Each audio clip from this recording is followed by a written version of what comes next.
SSC 2027 ব্যাচের শিক্ষার্থীরা right form of verbs নিয়ে কিন্তু অনেক টেনশানে থাকে স্টুডেন্টরা। তো তোমরা যারা ক্লাস 9-এ এবং ক্লাস 10-এ আসো এবং এসএসসি পরীক্ষার্থী তোমরা যারা আছো, এইগুলো কিন্তু তোমার আগে থেকে যদি শিখে না নাও, পরীক্ষার হলে গিয়ে কিন্তু রাইট ফর্ম অফ ভার্বসে খুবই প্রবলেম করে। তো দেখো, আমি আজকে তোমাদের 10টা নিয়েছি, 10টা রাইট ফর্ম অফ ভার্ব শেখাবো। এখান থেকে 4টা নিয়ম, এই 4টা নিয়ম থেকেই কিন্তু বেশিরভাগ তোমার রাইট ফর্ম অফ ভার্বস চলে আসে। ওকে, তো দেখো এখানে মূলত বলছে কি, হি ইজ ড্যাশ বল, সামনে দেওয়া আছে কি প্লে। তাহলে এখানে কি হবে, প্লের এখানে কি হবে, প্লেটা হচ্ছে এই যে ভার্ব, এই ভার্বটা কারেকশান করতে হবে। তাহলে দেখো এই যে ইজ, এই ইজটা কি, এই ইজটা হচ্ছে be verb. Be verb, be verb কোনগুলো, বি ভার্ব হচ্ছে অ্যাম, ইজ, আর, ওয়াজ, ওয়ার। একটু মনে রাখবা, এই যে ভাবগুলোকে কি বলা হয়, বি ভাব কিংবা সাহায্যকারী ভাব কিংবা অক্সিলারি ভাব। তো এই যে বি ভাব যখন থাকবে, বি ভাব থাকলে যে অ্যাক্টিভ বাক্যর পরে ভার্বের আইএনজি হয়, তাহলে এখানে কি আসবে, হি ইজ, এখানে আসবে প্লেয়িং, প্লে থেকে কি হবে, প্লেয়িং বল। ঠিক আছে, সে বল খেলা করছে। এরপর একটা আসে, আই অ্যাম ড্যাশ ফুড। দেখো এই যে বি ভার্বের ভিতরে কোনগুলো আছে, অ্যাম, ইজ, আর, অজয়। দেখো তো এই যে অ্যামটা কি, অ্যামটা বি ভার্ব না, তাহলে উপরেরটা প্লেয়িং হয়েছে, নিচেরটা কি হবে, এই যে কুক থেকে হয়ে যাবে কুকিং।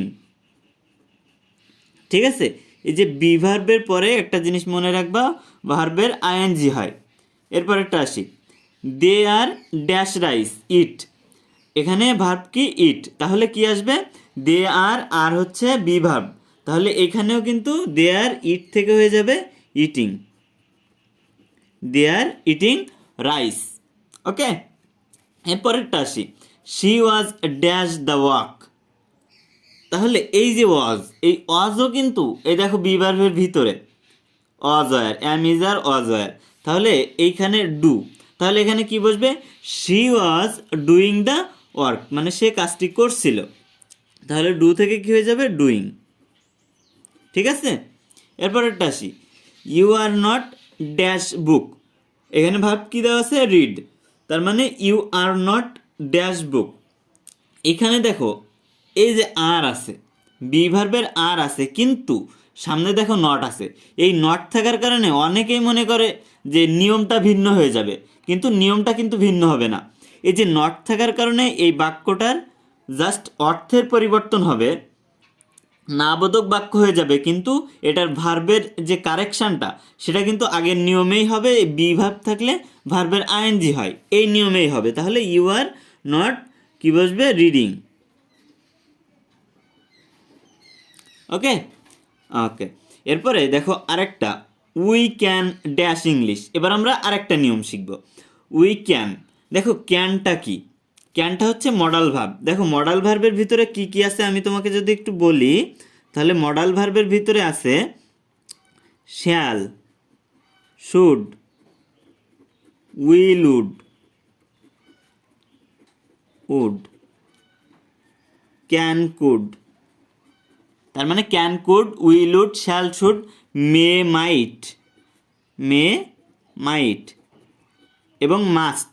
এই যে কয়টা একটু মনে রাখবা, এই যে কয়টা বেশি আসে, মডাল ভার্ব আরও আছে, তবে এইগুলো বেশিরভাগ আসতে দেখা যায়। Can, could, shall, should, will, would, may, might, must, এইগুলো হচ্ছে মডাল ভার্ব। তো মডাল ভার্বের ক্ষেত্রে কি করবা তোমরা, এই যে উই ক্যান, ক্যান আছে, ঠিক আছে, তাহলে দেখো এই ক্যানটা হচ্ছে মডাল ভার্ব। মডাল ভার্বের ক্ষেত্রে সব সময় ভার্বের প্রেজেন্ট ফর্ম বসে, তাহলে we can dash English, speak English, speak English. এই যে স্পিক দেওয়া আছে, স্পিকটা স্পিকই বসে যাবে, ভার্বের প্রেজেন্ট ফর্ম বসবে।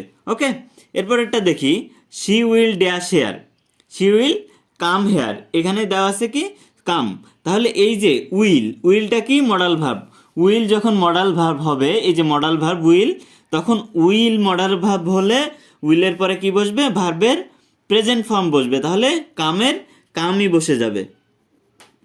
ওকে, ওকে হইল। এরপরে দেখো, I must not dash it, I must not write it নাকি রাইটিং ইট, কোনটা হবে। দেখো এখানে দেখো এই যে মডাল ভার্ব মাস্ট আছে, আছে না?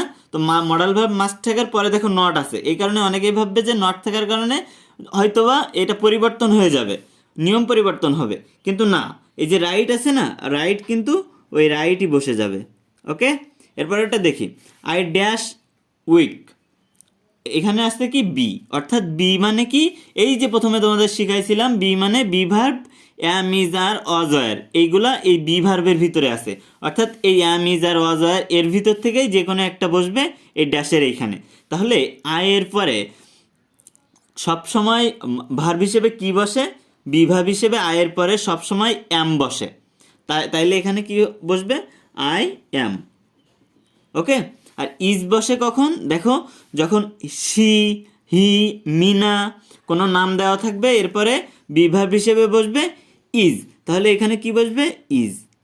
আর কখন বসবে, আর বসবে তখন যখন এই যে এখানে থাকবে ইউ, সাবজেক্ট হিসেবে থাকবে ইউ, দে, উই, তখন কিন্তু আর বসাইতে হবে বি ভার্ব হিসেবে। ওকে, তো এই যে নিয়ম, 3-4টা নিয়ম, এই নিয়ম থেকে কিন্তু বেশিরভাগ তোমাদের পরীক্ষাতে এসে থাকে, সুতরাং এই নিয়মগুলো একটু মনে রাখার চেষ্টা করবা।